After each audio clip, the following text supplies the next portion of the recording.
देश के कई राज्यों में मध्य प्रदेश, छत्तीसगढ़, राजस्थान, तेलंगाना में हुए विधानसभा चुनाव के परिणाम आ गए हैं और इस चुनाव में कई राज्यों में भारतीय जनता पार्टी की प्रचंड जीत हुई है, जिससे भारतीय जनता पार्टी में काफी खुशी का माहौल है। 3 राज्य में चुनाव परिणामों में बीजेपी के जीत पर भारतीय जनता पार्टी जिला द्वारा लहरियासराय टावर पर जिला अध्यक्ष जीवन सैनी के नेतृत्व में विजयोत्सव कार्यक्रम किया गया। इस कार्यक्रम में नगर विधायक संजय सरावगी, हायाघाट विधायक डॉक्टर रामचंद्र प्रसाद थे। कार्यकर्ताओं के साथ मिठाई, रंग अबीर के साथ आतिशबाजी कर खुशी का इजहार किया। नगर विधायक संजय सरावगी ने कहा कि चुनाव परिणामों में बीजेपी की जीत में पीएम मोदी का एक बड़ा मैजिक फैक्टर रहा है। उन पर जनता ने विश्वास दिखाया है। योजनाओं को समय पर पूरा करने की गारंटी ने जनमानस में बीजेपी और पीएम मोदी के प्रति अटूट विश्वास दिखाया है। प्रधानमंत्री बनने के सपने देखने वाले लोगों पर करारा तमाचा जनता ने दिया है। नगर विधायक ने बिहार सरकार को किसी भी योजना में बाधा नहीं डालने की सलाह देते हुए कहा कि चाचा भतीजा के खात्मे का समय निश्चित हो गया है।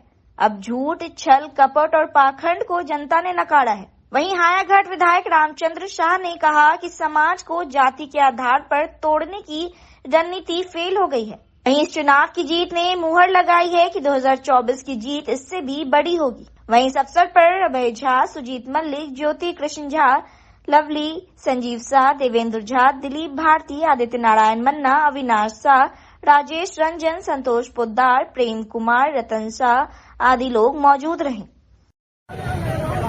यह आदरणीय देश के यशस्वी प्रधानमंत्री नरेंद्र मोदी जी की नीतियों की जीत है।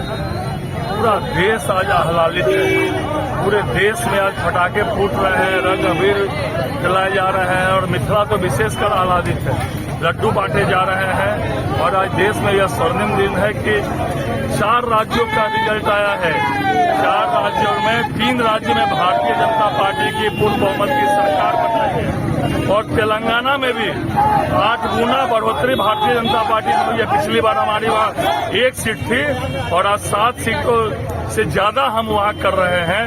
तो निश्चित रूप से और 24 में बिहार में भी एक तरफा रिजल्ट रहेगा और 25 में जब बिहार का विधानसभा का रिजल्ट होगा तो राजद और जदयू का सुपड़ा साफ हो जाएगा और बिहार में भी भारतीय जनता पार्टी का कमल फूल खिलेगा, क्योंकि कांग्रेस की नीतियों को, इस इंडिया गठबंधन की नीतियों को जनता नकार चुकी है और भारतीय जनता पार्टी और नरेंद्र मोदी जी के नीतियों को पूरा देश और बिहार अपना चुका है। आप छत्तीसगढ़ गए थे क्या? मुझे बहुत प्रसन्नता है कि छत्तीसगढ़ में भी भारतीय जनता पार्टी पूर्ण बहुमत से आ रही है और राजस्थान, मध्य प्रदेश, जिस तरह राहुल गांधी ने प्रधानमंत्री जी के लिए आप शब्दों का इस्तेमाल किया, उसका जवाब देश की जनता ने, मध्य प्रदेश, छत्तीसगढ़, राजस्थान की जनता ने जवाब दिया है और पूर्ण बहुमत से भारतीय जनता पार्टी को वहां जिताया है।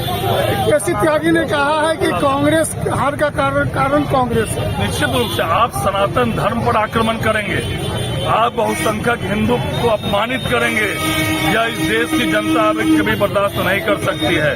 भारतीय नरेंद्र मोदी जी ने सभी लोगों की सेवा की है, वह गरीब हो, अनुसूचित जाति हो, अति पिछड़ा समाज हो, सबकी सेवा और सबकी चिंता नरेंद्र मोदी जी ने की है। लेकिन इस घमंडिया गठबंधन ने जिस तरह सनातन धर्म का अपमान किया, जिस तरह देश के यशस्वी प्रधानमंत्री नरेंद्र मोदी जी के बारे में अपशब्दों का इस्तेमाल किया, जनता सर्वोपरि है और जनता ने जवाब दिया। और 2025 में भी जब बिहार का चुनाव होगा तो यहाँ भी भारतीय जनता पार्टी का कमल खिलेगा और नीतीश और तेजस्वी की सरकार ने स्थापित होगा। मोदी मतलब गारंटी एक्सटेंड चल रहा है। निश्चित रूप से मोदी जी की गारंटी पूरे देश में चल रही है और राजस्थान, मध्य प्रदेश और छत्तीसगढ़ के भी जनता ने मोदी जी के गारंटी पर विश्वास किया और घमंडिया गठबंधन को निस्ताबून किया। पूरे देश में 20 गारंटी नरेंद्र मोदी जी दे रहे हैं और उस गारंटी पर आम जनता को विश्वास है। भारतीय जनता पार्टी के लिए आज का दिन बहुत ही शुभ दिन है और खुशी का दिन है। ये नरेंद्र मोदी का त्योहार है पूरे विश्व में। अभी तो ये 5 चुनाव झांकी है। बिहार बिहार अभी बाकी है। आगे तो 2024 में चुनाव होने वाला है। बिहार में अपना रुतबा दिखाएगा और माननीय नरेंद्र मोदी का जो रुतबा है, तो उन्होंने काम किया है जनता के लिए, उन्होंने गरीब के काम किया है, 2024 में दिखाई पड़ेगा। नीतीश कुमार और जितने भी बिहार के दूसरे दल हैं सबका सुपड़ा साफ। बिहार में भले ही शराब बंद हो, लेकिन शराब पीने वाले नशेड़ियों और शराबियों की कमी नहीं है। आए दिन शराब पीने वाले लोगों पर कार्रवाई करते हुए कई लोगों को गिरफ्तार किया जा रहा है। इसके बावजूद है कि लोग मानने को तैयार नहीं। वहीं दारू शराब पीने के मामले में और नशे की हालत में दरभंगा जिले के विभिन्न थाना क्षेत्र से कुल 6 लोगों को गिरफ्तार किया गया है और पकड़े गए इन सभी लोगों पर रविवार से आगे की कार्रवाई चल रही है। मालूम रहे कि वर्ष 2016 से ही बिहार में शराबबंदी लागू कर दिया गया था और लगातार शराबबंदी लागू है। शराबबंदी को लगभग 7 वर्ष बीत गए, लेकिन पुलिस को अभी भी काफी मशक्कत करनी पड़ रही है। शराबबंदी में दारू शराब पीने वाले लोगों पर छापेमारी करने, गिरफ्तार करने में आए दिन पुलिस छापेमारी करती रहती है।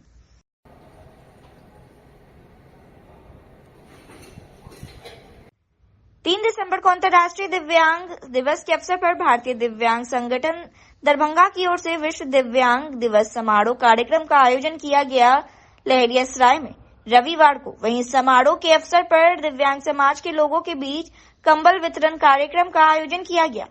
वहीं इस अवसर पर कार्यक्रम के उद्घाटनकर्ता के रूप में ख्वाजा गरीब नवाज नर्सिंग के डायरेक्टर मोहम्मद तकरीर अख्तर उपस्थित हुए। आज के समय में समाज में दिव्यांगता को एक सामाजिक कलंक के रूप में देखा जाता है, जिसे सुधारने की आवश्यकता है। इसलिए समाज एवं विकास के प्रत्येक स्तर पर दिव्यांग लोगों के अधिकारों और कल्याण को बढ़ावा देने के लिए हर साल 3 दिसंबर के दिन विश्व दिव्यांग दिवस मनाया जाता है। इसे अंतर्राष्ट्रीय दिव्यांगजन दिवस के अवसर पर दिव्यांग समाज के लोगों की अच्छी संख्या में उपस्थिति देखी जाती है। वहीं इस मौके पर इन लोगों के द्वारा अपने हक की बातों को लेकर अपनी आवाज भी उठाते हैं। विकलांग जो है हमारे समझ से विकलांग सबसे गरीब है। उसको ऊपर वाले ने शरीर से विकलांग किया या आंख से विकलांग किया, तो विकलांग हो गया, वो किसी लायक नहीं है। तो उसको मदद करना चाहिए, उसकी सहायता करनी चाहिए। इसलिए हम इस कार्यक्रम से जुड़े हुए हैं और हमेशा इस कार्यक्रम में मदद करते हैं, सहयोग करते हैं। और आज इस अवसर पर संपूर्ण बिहार के दिव्यांग को अपनी ओर से, अपनी संस्था ख्वाजा गरीब नवाज ग्रुप ऑफ कॉलेज की ओर से सभी दिव्यांग को बहुत बहुत बधाई और धन्यवाद। अब मंत्री जी से अपेक्षा के बाद खास तौर से अब दरभंगा के दिव्यांग पर भी जोर दिया है, क्योंकि दरभंगा में बहुत दिव्यांगों की संख्या है, उसको मदद। कंबल वितरण भी किया गया है, कितने लोगों को कंबल दिया गया? कंबल 200 लोगों को टारगेट है देने का, 200 लोगों को देंगे वो कंबल, और अच्छे लोगों को दिया जाए, जो जिस लायक है वाकई उसकी मदद करनी चाहिए। ऐसे लोगों को कंबल मिल रहा है और मिलना चाहिए। हम सरकार में हैं। हम 10 दिसंबर को मैं माननीय मुख्यमंत्री जी के पास जा रहा हूं और मैं सारी बात इस समाज कल्याण को खोल के चिता रख दूंगा, इसलिए कि समाज कल्याण से 200 नाश्ता 500 कम्बल मिलता था। आज के डेट में न एक नाश्ता और न एक कम्बल। वो तो दूर छोड़िए, विकलांग जो 55% विकलांग है, दोनों पैर से विकलांग है, और मंत्री जी ने कहा है हम उसके लिए सिविल सर्जन के पास गुहार लगाए हैं, और वो सिविल सर्जन साहब समय नहीं दे रहा कि जो 55% विकलांग है उसको इलेक्ट्रॉनिक रिक्शा मिलना चाहिए, जो गलती से 55% बन गया था, उसकी सुधार करने के लिए माननीय मंत्री जी आज आए हुए मुख्य अतिथि हमारे ख्वाजा गरीब नवाज, जो हमेशा 2006 से जब भी गए ख्वाजा गरीब नवाज तकरीम साहब के पास, उन्होंने कभी नहीं कहा कि तुम मुंह मत मलिन करो, अरे सरकार नहीं दिया तो क्या हुआ, हम है ना तुम्हारा भाई, हम तुमको मदद करेंगे, बारीक से मदद करेंगे। उसी जगह एक राम बाबू महासचिव है जदयू का, उन्होंने कहा कि तुम भाई घबराना मत, हम तुम्हारे लिए पूरे व्यवस्था करके लाएंगे और सारे विकलांग को मिलेगा। 100-200 विकलांग को कम्बल और नाश्ता के साथ हम विकलांग को विदा कर। आज जो कार्यक्रम किस ओर से आयोजित किया गया? ये कार्यक्रम आज राष्ट्रपति का ये अच्छी था, उसी में राष्ट्रपति का मैं सबसे पहले किया हूँ राजेंद्र प्रसाद का। उसके बाद विकलांग सभा में विकलांग को 200 कम्बल नाश्ता खिलाकर और विकलांग के साथ यह इस तरह का होता है। और समाज कल्याण में जो मिथिलेश बाबू जो है नाजिर, वो सबसे बड़ा गुंडागर्दी कर रहा है, सबसे बड़ा गुंडागर्दी। आज कहीं भी कोई विकलांग का सवाल लगता है तो हमको लेटर मिलता था, आज कहीं सवाल लगता है कोई फोन नहीं होता है, कोई चिट्ठी नहीं मिलती है। इसलिए इस विरोध में हम लोग 10 दिसंबर को पटना जा रहे हैं। दरभंगा जिला के पुरानी मुंसफी के रहने वाले एक युवक पर फायरिंग हुई थी, जिसमें यह युवक घायल हो गया था और इसे अस्पताल में भर्ती करवाया गया था। जिस युवक घायल के बारे में बताया जा रहा है कि अब युवक पुरानी मुंसफी दरभंगा का रहने वाला है। वहीं इस गोलीबारी की घटना में पुलिस का भी बयान अब सामने आया है। तमाम घटना के संबंध में अनुमंडल पुलिस पदाधिकारी सदर दरभंगा अमित कुमार से जब मीडिया के लोगों ने बात की तो उन्होंने कहा कि मोहम्मद शाकिर मोहल्ला पुरानी मुंसफी टावर की ओर जा रहे थे, जो टाउन थाना क्षेत्र अंतर्गत पड़ता है। रास्ते में इस युवक को तीन अन्य युवकों के द्वारा रोका गया और कुछ पैसे भी इससे छीने गए, फिर गोली चला दी गई। वही गोली इसके पैर पर लगी। इस संबंध में पूछताछ की गई है, जिसमें कुछ लोगों का नाम का खुलासा भी हुआ है। अनुमंडल पुलिस पदाधिकारी अमित कुमार ने कहा कि घटना की जांच की जा रही है और अग्रतर कार्रवाई भी की जाएगी। पूरा मामला ये है कि इनका नाम मोहम्मद शाकिब है। ये कल रात लगभग 8 बजे पुरानी मुंसफी से टावर की ओर जा रहे थे, जो टाउन थाना अंतर्गत पड़ता है। रास्ते में इन्हें एक बाइक पर सवार 3 युवकों के द्वारा रोका गया। रोककर इनसे कुछ पैसे छीने गए और गोली चलाई गई। गोली इनके पैर में लगी है। इनकी स्थिति सामान्य है। पूछताछ की गई है। कुछ लोगों का नाम का इन्होंने खुलासा भी किया जिन्हें जानते हैं। अभी तक कार्रवाई की जाएगी। सर है विवाद किस चीज़ का है? ये इसकी जानकारी इन्हें नहीं बता पा रहे हैं, लेकिन कुछ लोगों का नाम लिया। विशेष पूछताछ पर जांच पड़ताल के बाद मामला स्पष्ट हो पाएगा। थाना स्तर से कोई कार्रवाई हुई कि नहीं सर अभी तक? अभी इनका बयान लिया गया है, थाना में एफआईआर दर्ज कर कार्रवाई की जाएगी। कितनी गोली लगी है सर? एक गोली लगी है पैर में। अभी स्थिति क्या है मरीज की? अभी बिल्कुल स्टेबल है, बातचीत करने योग्य है, ठीक है, खतरे से बाहर है। सर ये बताया कि बाइक की वजह से ऐसा कुछ हुआ या नशा उशा का लग रहा है प्रतीत? नहीं, 2 लोगों का देखिए, कुछ लोगों का ये नाम का खुलासा कर रहे हैं जो हम नहीं लेना चाहते हैं, लेकिन इसलिए मामले से लग रहा है कि कोई मामला है, कोई रंजिश है, कोई दुश्मनी है, इसलिए ही ऐसा किया गया है। बट ये तो बताया कि हम बाहर रहते हैं, पढ़ाई करते हैं, तो हो सकता है इसके परिवार से किसी का नाम लिया जा रहा था, चाचा वगैरह लगते हैं। विशेष जांच पड़ताल के बाद खुल पाएगा। Thank you. Private school welfare association Darbhanga की ओर से तीसरा शिक्षक सम्मान समारोह कार्यक्रम का आयोजन किया गया ललित नारायण मिथिला यूनिवर्सिटी दरभंगा के जुबली हॉल में रविवार को। वहीं इस मौके पर कई लोग मौजूद रहे। ललित नारायण मिथिला यूनिवर्सिटी के वाइस चांसलर सुरेंद्र प्रताप सिंह, अनुमंडल पुलिस पदाधिकारी सदर दरभंगा अमित कुमार, अनुमंडल पदाधिकारी सदर दरभंगा चंद्रिमा अन्नी, दरभंगा सीएम कॉलेज के प्रधानाचार्य डॉक्टर मुश्ताक अहमद के साथ अच्छी खासी संख्या में लोगों की मौजूदगी रही।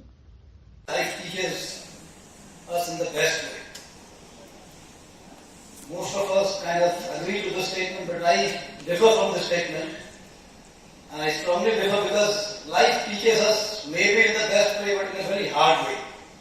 जिंदगी के तजुर्बे जो होते हैं वो ठोकरों के बाद हमें समझ में आती है चीजें, and we realize it the hard way most often. Maybe after years when time has passed and things have gone out of your hands.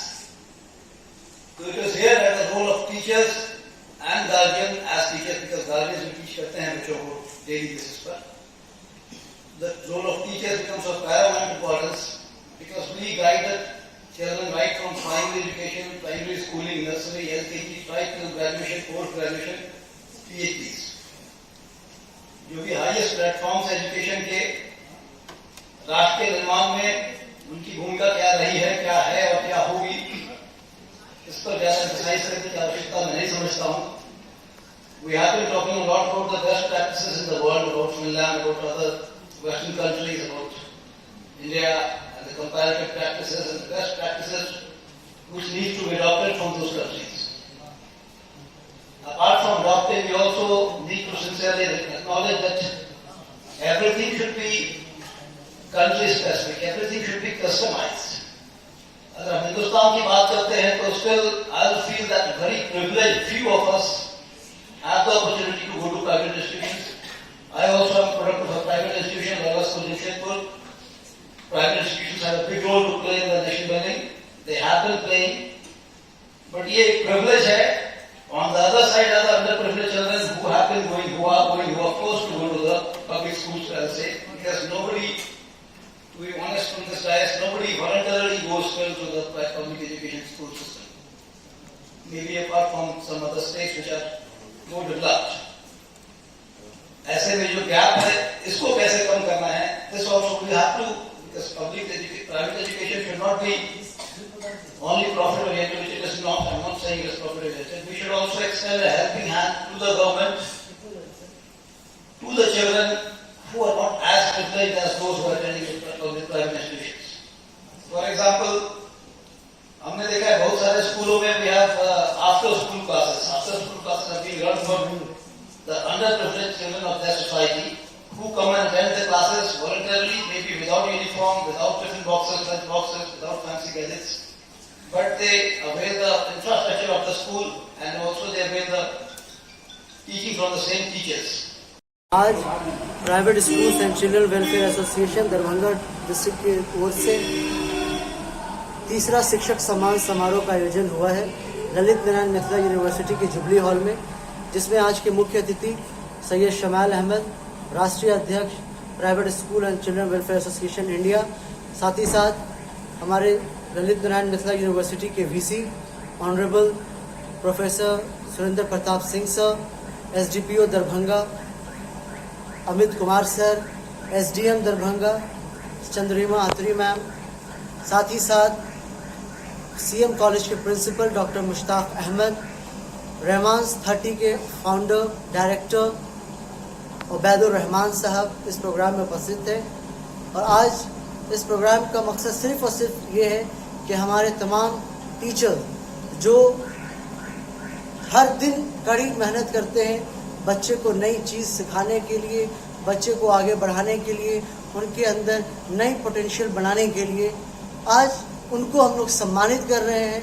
उनको भी इस चीज़ का गौरवान्वित महसूस हो जो वो काम कर रहे हैं, वो एक देश के हित का काम है और उनको भी अपने आप में हिम्मत अफजाई हो जिससे उनकी मेहनत और बढ़े और अच्छा रिजल्ट वो दे सके और बच्चों के अंदर और तब्दीलियाँ आएँ और अच्छा वो काम करें जिससे हमारे दरभंगा का नाम रोशन हो और पूरे इंडिया और पूरे हिंदुस्तान में दरभंगा का नाम जाना जाए। कौन कौन स्कूल के टीचर को आप सम्मानित कर रहे हैं? आज के इस प्रोग्राम में दरभंगा के तकरीबन 35 स्कूलों के टीचरों को सम्मानित किया जा रहा है। प्रत्येक स्कूल से कितने टीचर को लिया गया? प्रत्येक स्कूल से 5 टीचरों को लिया गया है और दरभंगा के 35 स्कूलों के टीचरों इस प्रोग्राम में आज शामिल हैं। अपना परिचय दीजिए। मैं Abu Bakar Abdi, president private schools and children welfare association Darbhanga district chapter. Patna के ज्ञान भवन सम्राट अशोक कन्वेंशन हॉल में बिहार विद्यालय परीक्षा समिति पटना द्वारा 3 दिसंबर 2023 को भारत के प्रथम राष्ट्रपति देश रत्न डॉक्टर राजेंद्र प्रसाद के जन्म दिवस पर आयोजित मेधा दिवस के अवसर पर दरभंगा के जिलाधिकारी राजीव रोशन एवं जिला शिक्षा पदाधिकारी समर बहादुर सिंह को दरभंगा जिले में माध्यमिक एवं इंटरमीडिएट वार्षिक परीक्षा 2023 के स्वच्छ, कदाचार मुक्त एवं सफल संचालक, व्यवहित उत्तर पुस्तिकाओं के बारकोडिंग करने के साथ साथ मूल्यांकन कार्य में महत्वपूर्ण एवं सराहनीय योगदान के लिए बिहार विद्यालय परीक्षा समिति द्वारा प्रशस्ति पत्र, लैपटॉप एवं मोमेंटो से सम्मानित किया गया। अखिल भारतीय ग्रामीण डाक सेवक संघ दरभंगा प्रमंडल के द्वारा छठा द्विवार्षिक सम्मेलन कार्यक्रम का आयोजन किया गया। दरभंगा जिले के लालबाग स्थित प्रधान डाकघर दरभंगा में अखिल भारतीय ग्रामीण डाक सेवक संघ के द्वारा अधिवेशन किया गया। इस अधिवेशन में मुजफ्फरपुर से आए प्रधान डाक सेवक एवं अन्य लोग शामिल हुए। अधिवेशन में बताया गया कि हम लोग को आगे क्या करना है। यह अधिवेशन में हमारे बिहार के विभिन्न जिलों से लोग मौजूद रहे। अखिल भारतीय ग्रामीण डाक सेवक संघ दरभंगा प्रमंडल दरभंगा का छठा द्विवार्षिक अधिवेशन दिनांक 3 दिसंबर 2023 को आयोजित किया गया था, जिसमें मुख्य अतिथि के तौर पर कामरेड एसएस राष्ट्रीय महामंत्री कामरेड एसएस महादेविया जी मौजूद थे, बिहार परिमंडल के मथुरा सिंह मौजूद थे और बिहार प्रदेश के अध्यक्ष अर्जुन प्रसाद मौजूद थे, वरिष्ठ नेता जो है भरत मिश्रा जी मौजूद थे और ट्रेड यूनियन के सारे नेता मौजूद थे।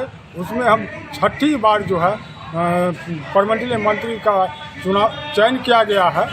उसमें जो टीम है 15 सूत्री टीम बना है, उसमें आगे जो कर्मचारी का जो समस्या होगा हम उसको तत्परता के साथ समस्या का समाधान कराने के लिए प्रयास करेंगे। कैसा रहा अधिवेशन? अधिवेशन बहुत शानदार ऐतिहासिक रहा। जो आज तक जो है दरभंगा में राष्ट्रीय महामंत्री कभी आए नहीं थे, आज उसको बुलाकर हमने दरभंगा में मान सम्मान देकर उसको साबित कर दिया। जीडीएस का लोग पहुंचे थे जी, आदमी कहाँ से आए थे?